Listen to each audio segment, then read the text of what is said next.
আচ্ছা মুখ খারাপ করে লাভ নাই, বুঝছি বিষয়টা। স্টুডেন্ট পরীক্ষা, আরে পরীক্ষা বুঝো না কেন? একটু ছেড়ে দাও ভাই, আর পরীক্ষা। বাধ্য হয়ে রং সাইড দিয়ে যাওয়া লাগতেছে। আল্লাহ কোনো মতো যেন ট্রাফিক পুলিশ না থাকে, মামলাটা না দেয়। 11:30 বাজে, এই সময় এই জায়গায় কেন?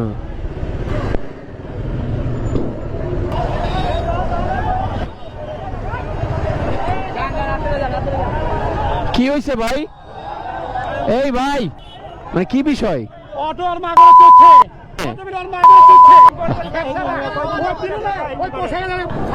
আচ্ছা মুখ খারাপ করে লাভ নাই, বুঝছি বিষয়টা, বুঝছি না, বুঝছি আপনাদের বিষয়টা বুঝছি ভাই।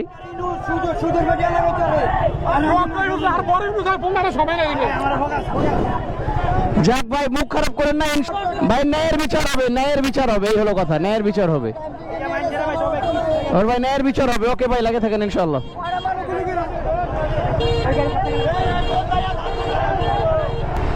আচ্ছা এখানে কি হয়েছে বিষয়টা আমি একটু খুলে বলি।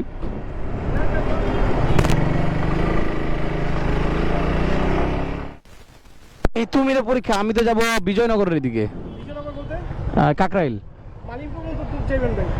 আচ্ছা আপনারা কোথায় নামাইলে ভালো হবে এটা বলেন?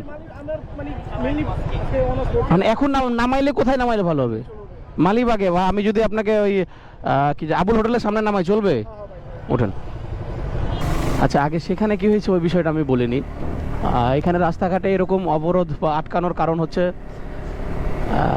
বাংলাদেশ সরকার থেকে বা বাংলাদেশ পুলিশ বাহিনী যেখান থেকে একটা নির্দেশনা আসছে, সেই নির্দেশনাটা হচ্ছে ব্যাটারি চালিত অটো বিচ্ছেদ ঘটাবে, ব্যাটারি চালিত অটো রাস্তাঘাটে চলতে পারবে না।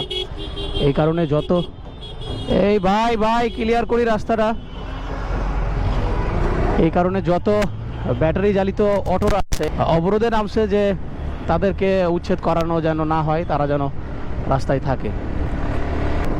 আর এখন আমার পিছনে যে স্টুডেন্ট ভাই আছে তার কথা বলি। তার তৃতীয় পরীক্ষা আর রাস্তার এই অবস্থা, সে যাইতে পারতেছে না, বাধ্য হয়ে সে আমার কাছে লিফট চাইছে আর কি। এখন আমি তারে নিয়ে যাইতেছি, জানি না রাস্তার সামনের কি অবস্থা।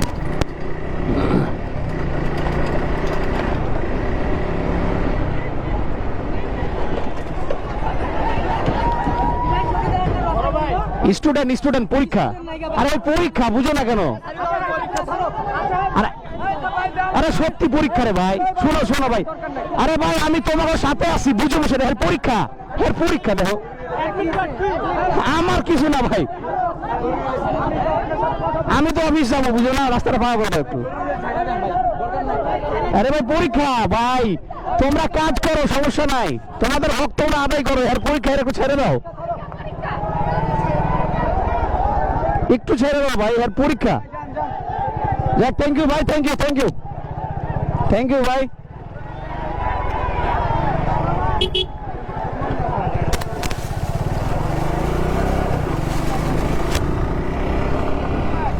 হেরা যে আন্দোলন করতেছে, সেনাবাহিনী রাস্তায় নামলে গয় যখন তোরা বাড়ি পড়বে তখন ঠিক হয়ে যাবো,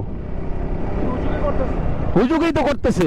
যাক ভাই, বিষয়টা হচ্ছে এখন যে যেটা ন্যায় সেটাই যেন বিজয়ী হয়, ন্যায়ের বিজয় যেন সবসময় হয়।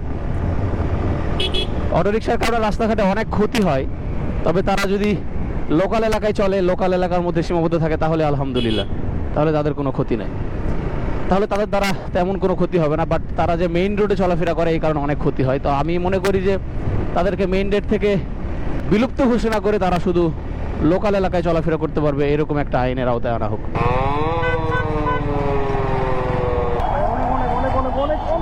যাক, ঠিক আছে ভাই, পরীক্ষা অবশ্যই ভালোভাবে দিবেন। না ছি, সমস্যা নাই। আপনি 720 হাসিব, মোহাম্মদ হাসিব নাম আমার একটা চ্যানেল আছে, অবশ্যই আপনার দোয়া রইল। হ্যাঁ, সাবধানে যাবেন। ওকে, ওয়ালাইকুম আসসালাম।